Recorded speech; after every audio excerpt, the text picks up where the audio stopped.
Hello, everybody, and welcome to the VulnWise Show, where we bring you exclusive interviews with cybersecurity experts and thought leaders to help you conquer the chaos of vulnerability management. My name is Scott Kuffer, one of the co-founders of Nucleus Security, and I am joined today with my friend and fellow co-founder, Steve Carter, our CEO and co-founder at Nucleus Security. And our guest today is somebody that I know very well. We met almost 5 years ago, maybe more than 5 years ago now. His name is Caleb Hoch, and he is a principal security consultant at Google Mandiant. I actually met Caleb a few years ago when he was running vulnerability management for a global food brand. And so we've known each other for a while, and he has been around the block when it comes to vulnerability management and cybersecurity. Originally got started in the Navy, and we're very excited to have him on the show because when I personally think about VM and practitioner expertise, Caleb is one of the main people that I think about. So Caleb, we're really excited to have you on. And I think that it's going to be a great conversation. Cool. Yeah, no, thank you. I'm happy to be on and go through this with you guys. So get into it. Let's jump in, man. So you actually came to us with this idea for this podcast, which we were really excited about, because you seemed to be very passionate about a topic that I don't personally hear a lot about out there in the industry. And you want to talk about compensating controls and how it relates to vulnerability management. So just to kick things off, why don't we start by having you define what you view as a compensating control as it comes to vulnerability management? Yeah, sure. So compensating control to me is any mechanism that's put in place to stop a malicious act or process that is also breaks out of like the normal functionality. It attempts to break a known vulnerability of like an operating system or software. I also would take that one step further, that also, the human factor there, compensating control is also things like proper security awareness training, right? Like that is things where my head goes when I talk about compensating controls. So it really could be a wide breadth, but it's basically anything that goes through the way that a malicious actor or malware or something, the way that it intends to do something, and it tries to stop that and break that sort of process.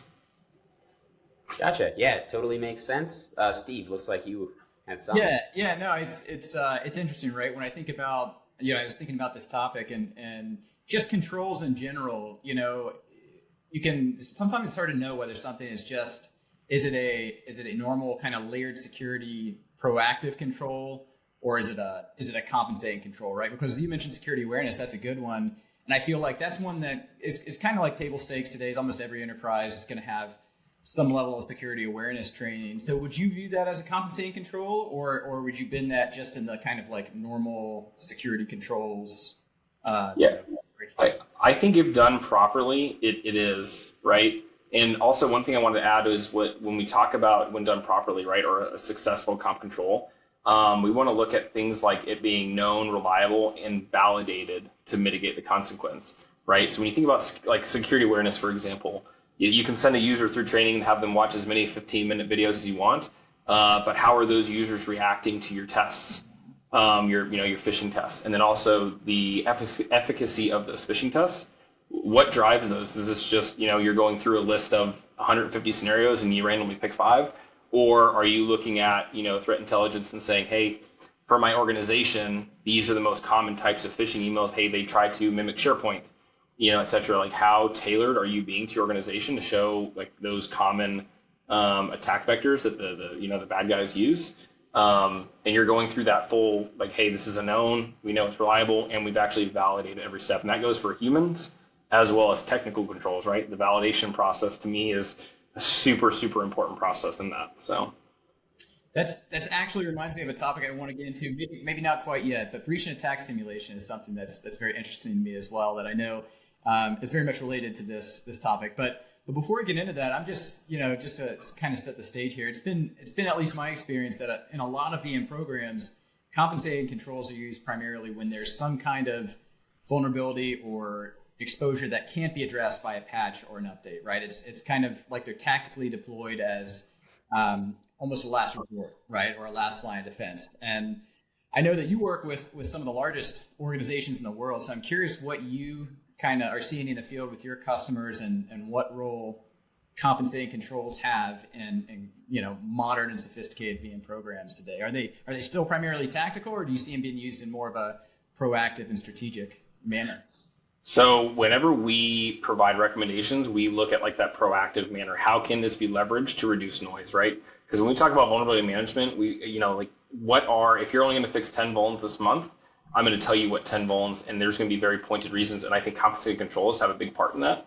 I think there's actually very few scenarios where a vulnerability should not eventually be fixed. But I actually think if you look at like compensating controls, that can help drive down the severity, i.e. if it's a high down to a medium down to low, and then can also be part of like that risk, I don't want to say acceptance, but the risk acceptance period for a period of time. But I think they always, even no matter what the compensating control is, I think it's important to time bound those. And then as part of like, a general POAM process, that should be put on the roadmap to fix, right? Whether it's in 6 months, a year, but that should be something that's viewed and even, hey, you can only fix these this month. There needs to be a plan to fix those eventually, because if not, then just, the debt just continues to rise and pile on top of each other. So. Yeah, what's interesting is there's a few things that come to mind. Like, actually, that's a very interesting kind of set of comments that you just made there. But one that really I would just like to talk about for a sec is when we talk about what is a compensating control, and I've always had it tied to something, right? You have a compensating control that ties to some sort of risk or weakness in an environment.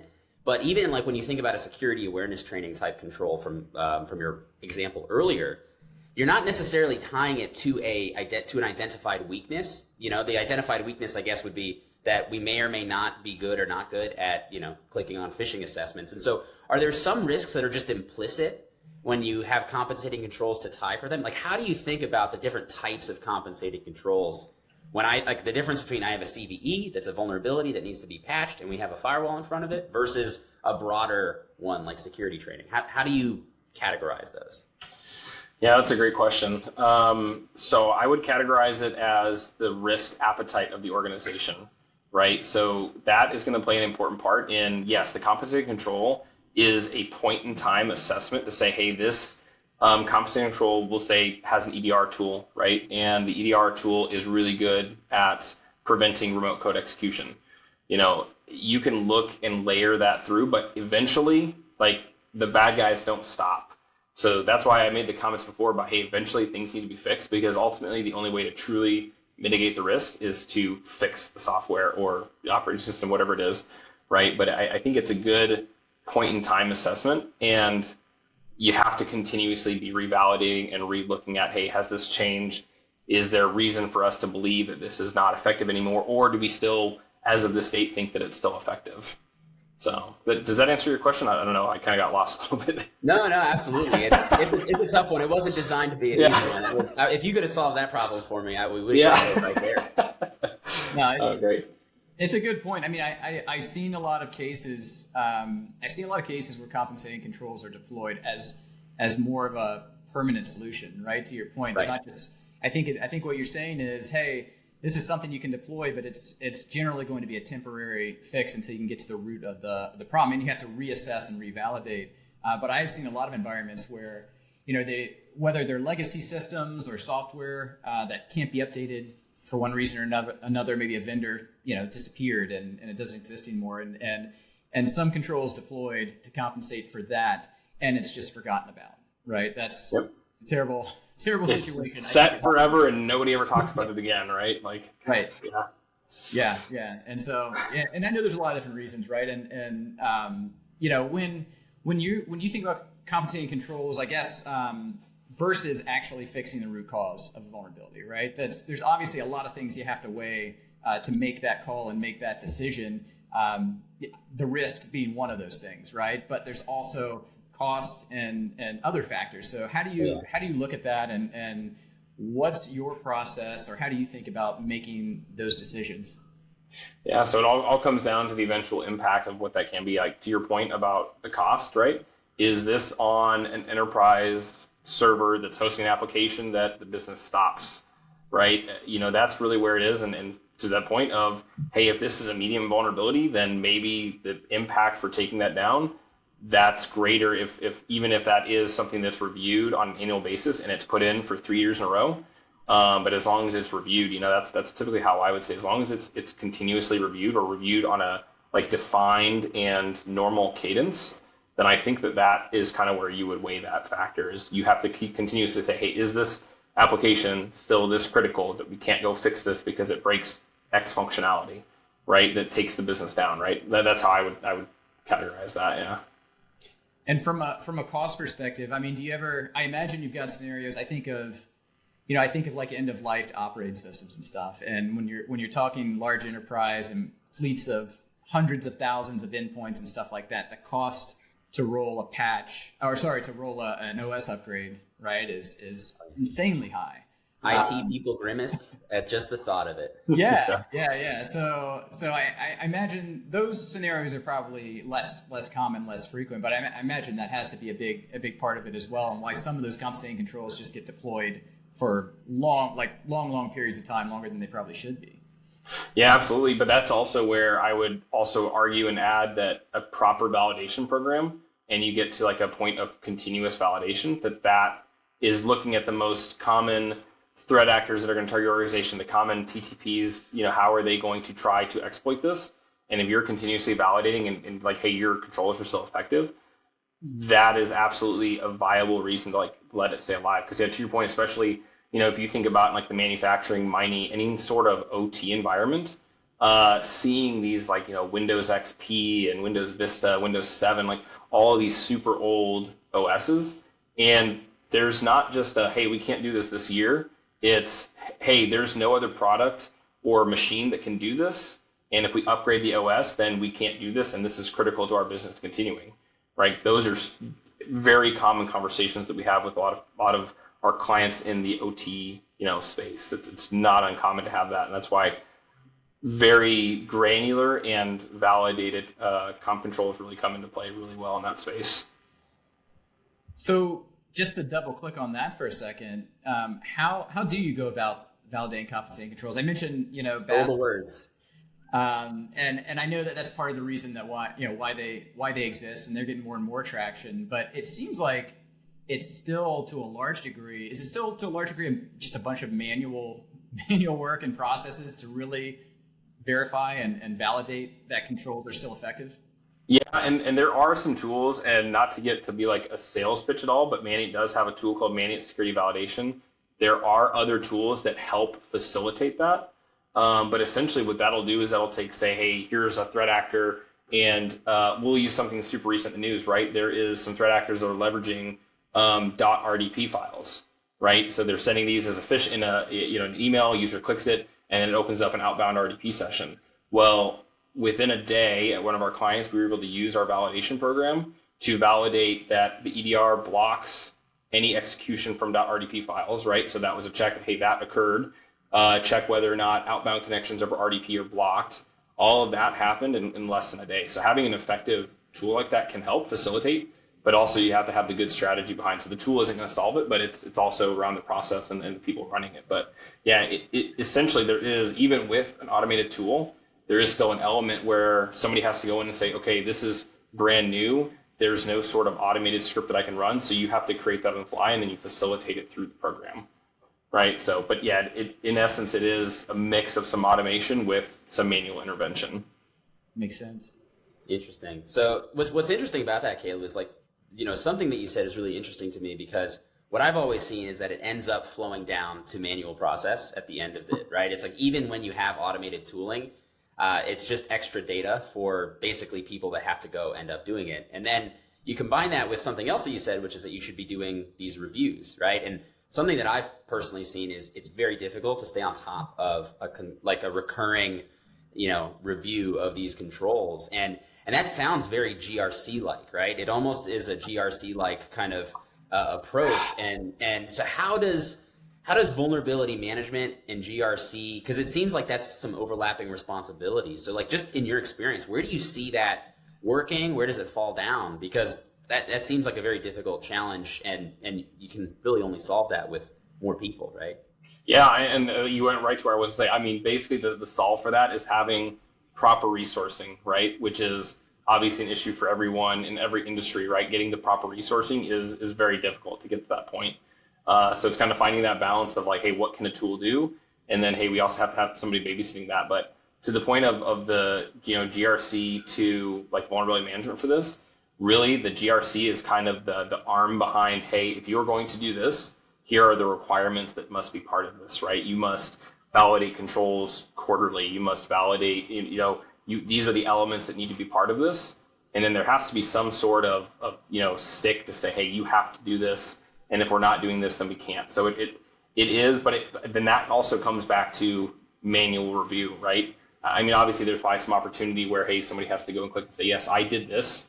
And that flows to the VM tool and say, yep, these controls are still, valid, right? Have not seen it automated to that level, but obviously there's an ideal world and getting the right, and one day is my hope to get to that point, right? So. But is it normally the VM teams or is it the GRC teams that are doing the actual reviews of the controls on these? In your like from what you're saying, it probably is all over the place, but. So it is actually a strategy that validation is, yes, some organizations say, yeah, but here, go talk to my GRC folks because you're talking about validating security controls, but a lot of it's not really like policy oriented. So it kind of fits a weird in between, hey, here's your technical operations team, and then here's your GRC team.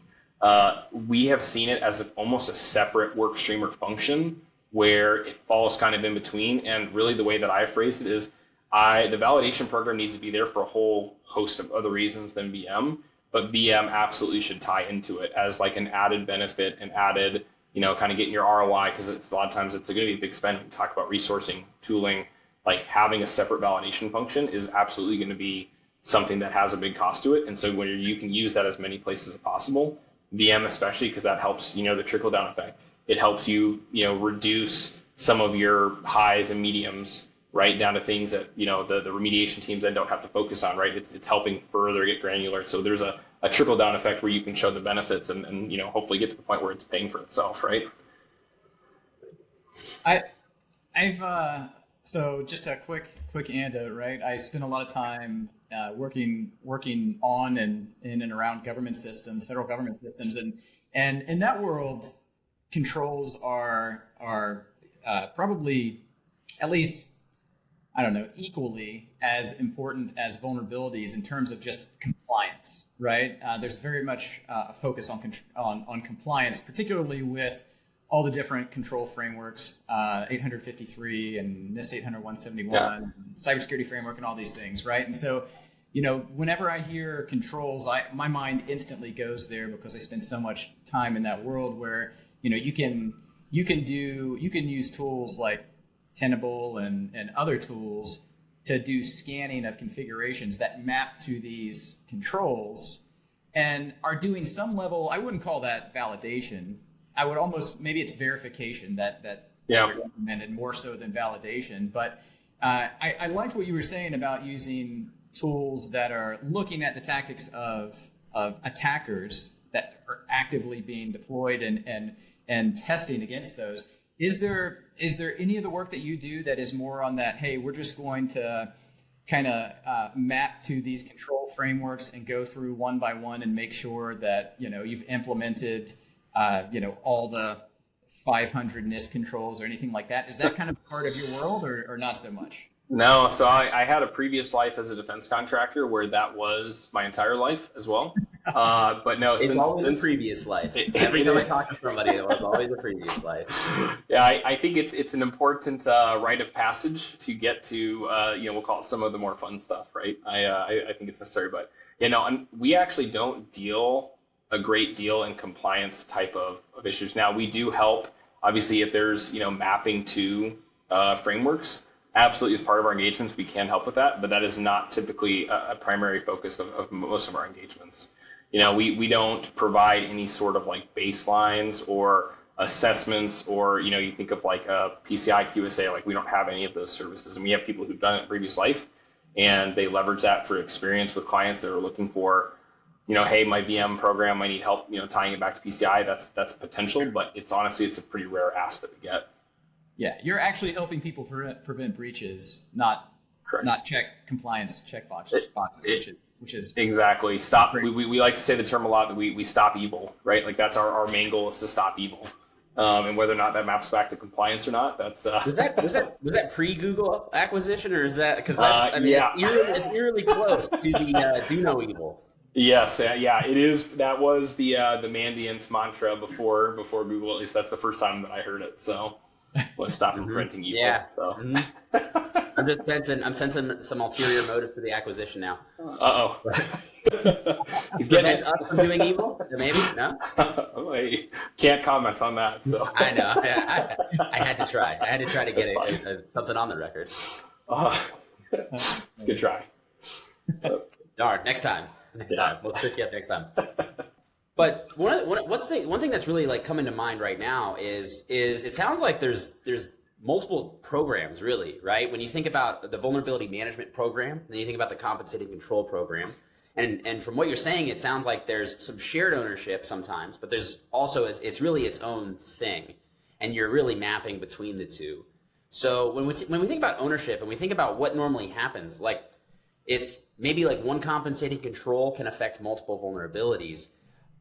How does that mapping happen, right? And then the second kind of question that's really part of this is how many compensating controls do you really see in like a normal program before you start to look at it and go, hey, this is out of whack? Like what does normal look like? Yeah, that's a good question. So when I think for the first part, I would simply look at it from, hey, here's the consequence of the vulnerability, i.e. remote code execution. And then we would map that to, okay, what do we have that can prevent remote code execution or that we know is generally very good at it, right? Like it's been put through, the top threat actors and the techniques like, hey, they're, using .rdp files. Hey, we know we prevent those. That's typically seen. So we really see like, hey, the consequence is code execution. And if the tool has, X solution EDR on there or whatever solution is doing that blocking, then reduce the criticality by 1, right? Take it from a high to a medium to a low. And I purposely leave out critical because I think if you're doing your prioritization right, if it gets to that critical level, there's few comp controls that probably, it's probably not valid. And if you're taking the asset context and such properly, you probably just need to fix those ones anyways. But does that fully answer? I don't know if I got everything in there, but sort of. Yeah, it's just I wanted to see if you had any insight into what you normally see in terms of the percentages or anything like that. But I know that can be really, really difficult to come by, right? It's more of I was thinking along the lines of, okay, well, if I have 10 million vulnerabilities, how many of those might have compensating controls on them at least there's probably the ones that we know about, and then there's also the ones that we don't know have compensating controls. And that's probably like an impossible question to answer, but I was hoping you might have some insight since you work with so many companies. Yeah, I wish I had some actual numbers. I bet you in about 6 months, I've got a couple projects where we'll be doing this pretty heavily, where we have and it's also been a little bit of a challenge in getting the right pieces, right? Is getting a company that has the right validation to effectively use this, right? We always have the conversation, but a lot of times there's one piece that's missing that we aren't able to fully do it. So I do have a couple clients now that will be hopefully going through this full cycles. And so give me about 6 months and we'll have some pretty good data on that, hopefully. So.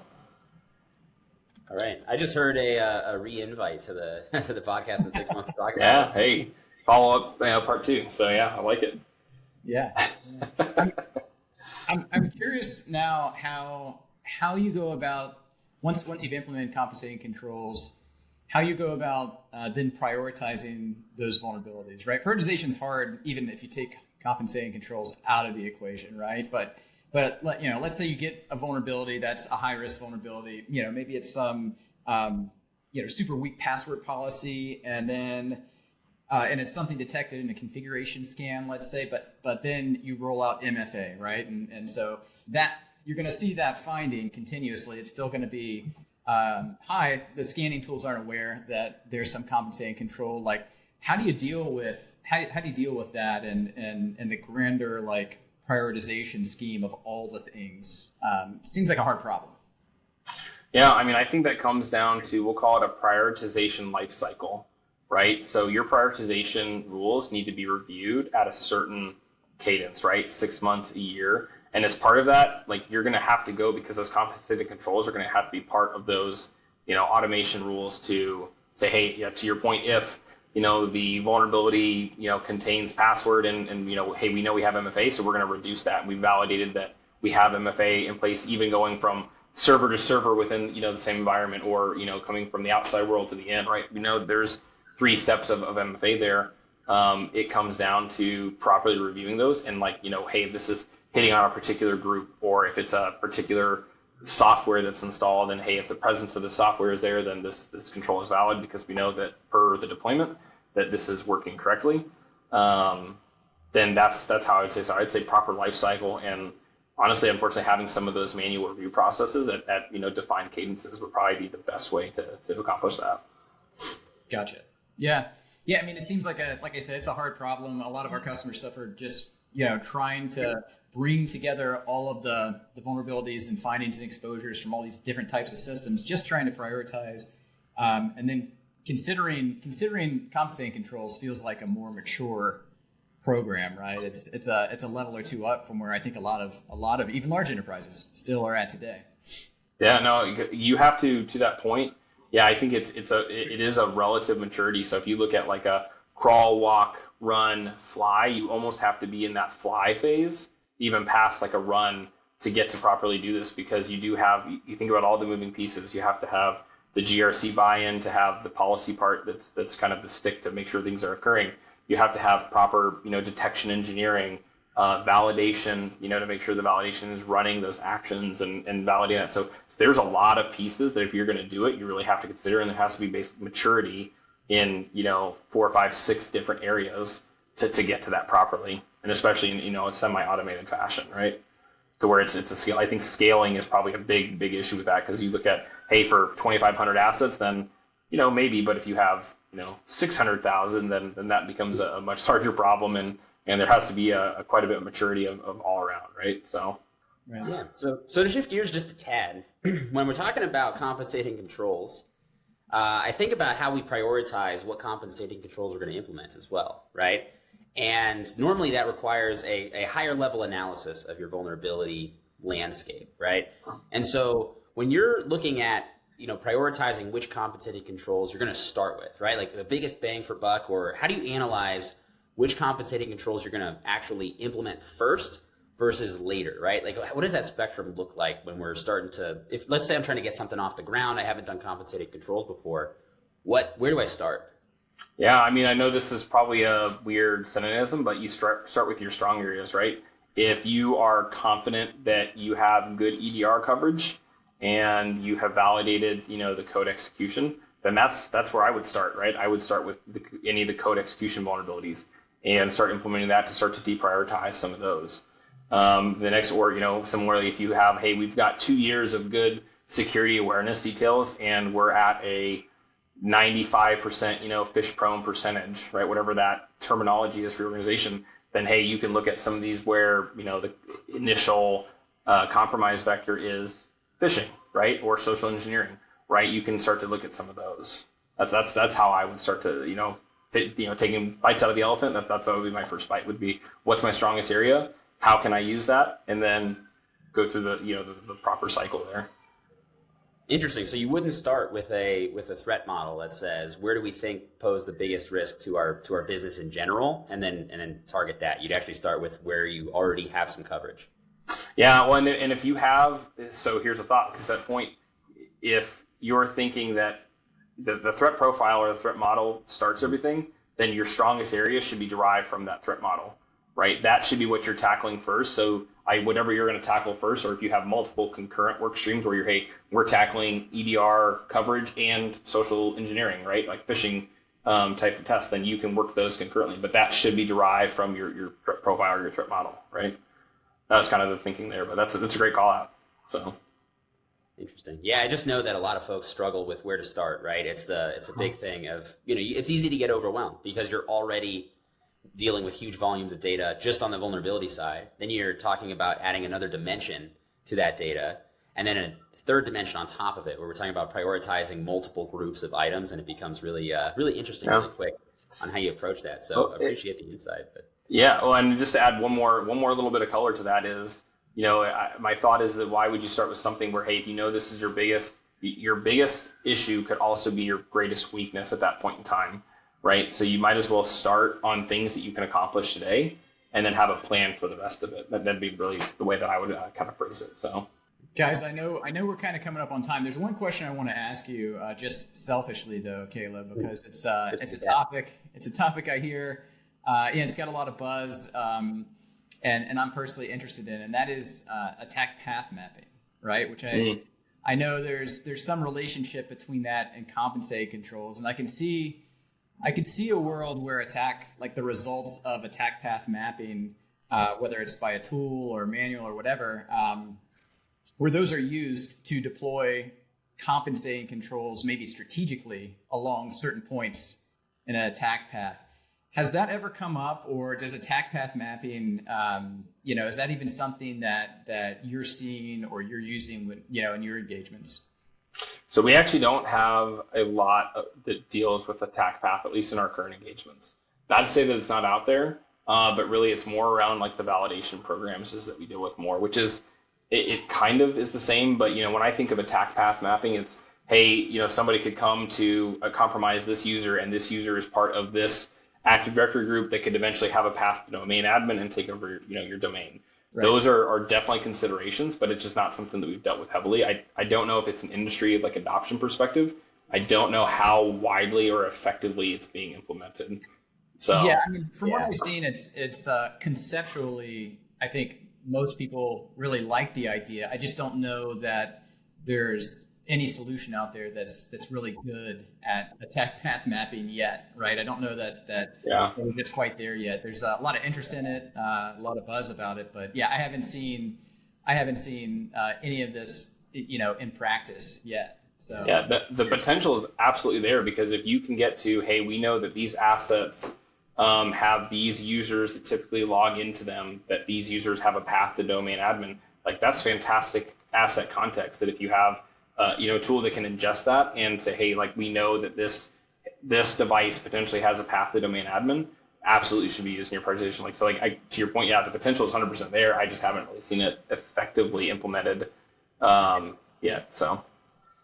Yeah, I think a lot of that has to do with maturity, right? To me, it really seems like you have to be at a certain level of effectiveness before you can really justify an attack path mapping use case, mainly because it's really more of an optimization than like a 0 to 1 type of scenario. Right. And from what I've personally seen is that most organizations are really just trying to get the fundamentals right. And that's very difficult at scale in general. Like a lot of these are scale problems. And so I'm with you, Caleb. I think that there's a lot of potential there, but it almost feels a little premature from an industry-wide perspective. I'm sure some folks are using it and using it well, but I don't think it's a full industry adopted type of outcome at the moment. I think asset management has to be fully solved everywhere before we can get to attack path mapping across the industry. So, it's funny. That's been like the top control, one of the, like, if not, it is the top control, right? You look at from like SAMs and such for how long now? I mean, it's been 7-8 years that it's been the top control, and I still don't think anybody would fully say, yeah, asset management is under control. So it's a hard problem to solve, but to your point, that's a foundational item that isn't quite solved yet. So why would we get to that other things? Yeah, we'd love to think that everybody can do things concurrently. Like, hey, we're going to fix, asset management, and we're going to look at attack path and do them both vertically. But we get back to the resourcing thing. Resourcing and proper resourcing is hard, and that's what it takes. So. All right. I totally agree with you guys there, but I will say also, I talk to a lot of people that would say, hey, we've been trying to get the foundations right in our organization for 10 years. For 12 years, right? Absolutely. So, it's hard. Yeah, it's a hard problem. Yeah, turns out there's a reason that cybersecurity practitioners have a job. Have a job.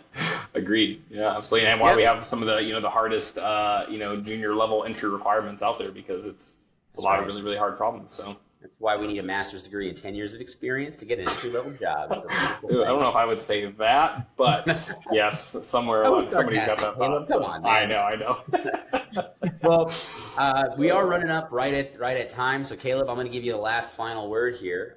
Do you have any kind of final thoughts, any final things you want to deliver to our listeners about compensating controls before we wrap up? Yeah, I would just say, start today. There's no better time than the present to start putting at least some thought into it. And it's a good thought, because at some point you're going to have a back and forth with a team that's responsible for remediation, and having a good sense of that before you get to those conversations is invaluable. So just having some thought and direction of, hey, if we want to do this, here's the things to consider. and having those written down, I think is step number one for everyone. So. All right. Well, awesome. Thank you, Caleb, so much for joining us today on this episode of the VulnWise Show. Steve, thanks again for always being here in the background with me. And with that, everybody, thank you so much for listening. We'll see you next time. All right. Yeah.